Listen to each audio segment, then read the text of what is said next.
ಒಂದು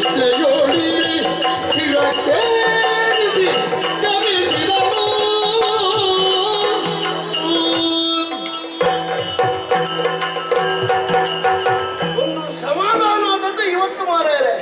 ನಮ್ಮ ಅಪ್ಪನನ್ನು ನೋಡಿದ್ದಲ್ವಾ, ಬಾಕಿ ತಪ್ಪಿದ್ದರಲ್ಲಿ ನಾನು ಎಲ್ಲಿದ್ದೇನೆ ಅಂತ ಬಾಕಿದವರು ಹುಡುಕ್ಬೇಕು. ತಪ್ಪೂರ ನನ್ನ ಅಪ್ಪ ಅಂತ. ನನ್ನನ್ನು ಬಾಕಿ ತಪ್ಪುವಾಗ ನಾನು ಎಲ್ಲಿದ್ದೇನೆ ಅಂತಲೂ ಯಾರಿಗೂ ಗೊತ್ತಿಲ್ಲ. ನಮ್ಮ ಅಪ್ಪ ಬನೇ ತಪ್ಪೂರ ಅಂತ. ಅವರು ಹೇಳಿದ್ರು ಕಾರ್ಯವನ್ನು ಯಶಸ್ಸು ಮಾಡು ಮಗ, ದೈವಾನುಗ್ರಹ ಇದೆ ಅಂತ. ಹಾಗೆ ಹುಡುಗನನ್ನು ಕರ್ಕೊಂಡು ಬಂದಿದ್ದೇನೆ. ದ್ವಾರಾವತಿಯ ಮೇಲುಪ್ಪರಿಗೆಯಲ್ಲಿ ಅಲ್ಲಿ ಇಲ್ಲಿ ಎಲ್ಲಿ ಹಾರಿದ್ರು ನನಗೆ ಆ ಹುಡುಗಿ ಕಾಣುವುದೇ ಇಲ್ಲ ಅಂತ. ಎಲ್ಲಿ ತಪ್ಪಿಸಿಟ್ಟಿದ್ದಾನಪ್ಪ ಅಂತ ಹೇಳಿ ಕೋಣೆಯ ಗೋಡೆಗೆ ಕಿವಿಯಾನಿಸಿ ಕೇಳುವಾಗ ಒಳ ಕರ್ಮೀಯ ಅಕ್ಷರ ಮಾರಾಯರೆ. ಈ ಹುಡುಗರ ಹೆಸರು ಅಭಿಮನ್ಯು ಅಂತ. ಬಹುಶಃ ಹೀಗಿರ್ಬೋದು. ಪ್ರೀತಿ ಪ್ರೇಮ, ಈ ಪ್ರೀತಿ ಹುಟ್ಟಿದ್ರೆ ಮತ್ತೆ ಎಲ್ಲ ತುಂಡಾಗುವುದೇ. ಬಹುಶಃ ಅಭಿಮನ್ಯುವನ್ನು ತುಂಡು ಮಾಡಿ ಅಭಿ ಮಾತ್ರ ಇಟ್ಕೊಂಡಿದ್ದಾನೆ. ಇನ್ನು ಇವನನ್ನೊಂದು ತುಂಡು ಮಾಡದಿದ್ರೆ ಸಾಕು. ಎಂಥದ್ದೇ ಮಂಚ ಸಮೇತ ತಗೊಂಡು ಹೋಗ್ತೇನೆ. ಬಹುಶಃ ಅವಳಿಗೆ ಇಷ್ಟದ ಮಂಚ ಅಂತಾದರೆ ಮತ್ತೆ ಪ್ರಥಮ ರಾತ್ರಿಗೆ ಮಂಚ ಎಲ್ಲ ತರುವುದಿಲ್ಲಿಂದ. ಸುಮಾರು ಕೆಲಸ ಉಂಟು ಅದಕ್ಕೆ. ಬಲರಾಮ ದೇವರಿಗೆ ಒಂದು ಮಂಚ ಕಡಿಮೆ ಆದರೂ ತೊಂದರೆ ಇಲ್ಲ. ಮಂಚ ಬಿಟ್ಟರೆ ಅವಳಿಗೆ ಎಚ್ಚರ ಆದ್ರೆ ನೋಡಿ, ನಮ್ಮ ಭಸ್ಮ ಹಾಕಿ ಹುಡುಗಿಯ ಸ್ಮೃತಿ ತಪ್ಪಿದ ಹಾಗೆ ಅವಳಿಗೆ ಎಚ್ಚರ ಆಗೋದು ಅಭಿಮನ್ಯುವನ್ನ ಎದುರಾಗಬೇಕು. ಹೊತ್ಕೊಂಡು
ಸದಾ